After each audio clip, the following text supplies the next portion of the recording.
If it was up to the Army, I would be dead. Curtis Boyd has a horrible cough.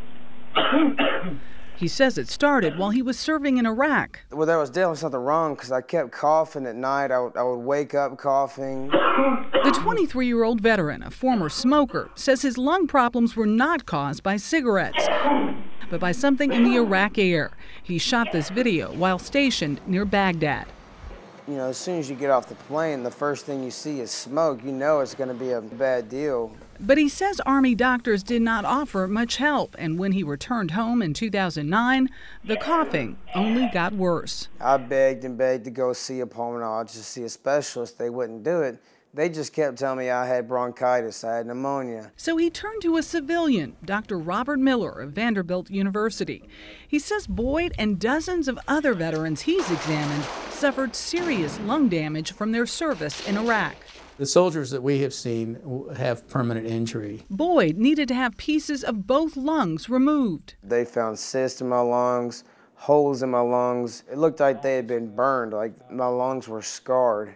And Boyd isn't the only one. A soon-to-be-published study obtained exclusively by CBS News found that veterans from Iraq and Afghanistan are 7 times more likely to report having lung problems than non-deployed vets. I think they're being exposed to toxic clouds, which were never present in other wars. Study author Dr. Anthony Sema says vets' lung woes are caused by a toxic mix of ingredients. First, there are burn pits, waste sites filled with trash, like this one shot by soldiers in Afghanistan. That is what we live next to.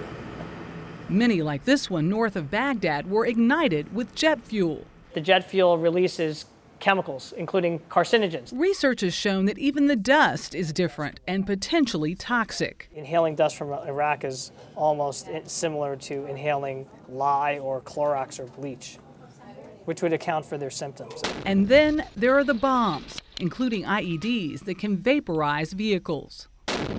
Just the shock waves from the bomb can cause lung injury.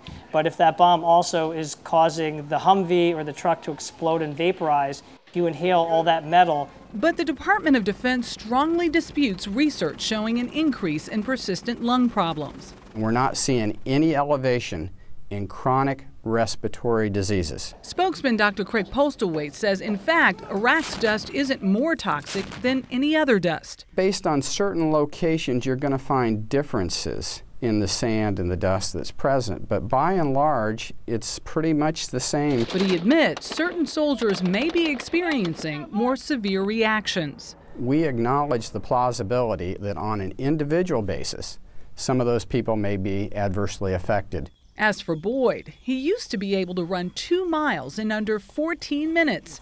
Now he needs to stop and use an inhaler after a slow jog. In fact, he uses 3 different inhalers, and his mother helps dole out more than a dozen other medications. I want him to have a normal life, as normal as it can be, but it's not normal for any of us anymore. The Army has denied Boyd disability payments, claiming his injury was not due to a qualifying traumatic event. Now my lungs are damaged forever, and yes, it is the Army's fault that I'm like this now because something could have been done. Michelle Miller, CBS News, New York.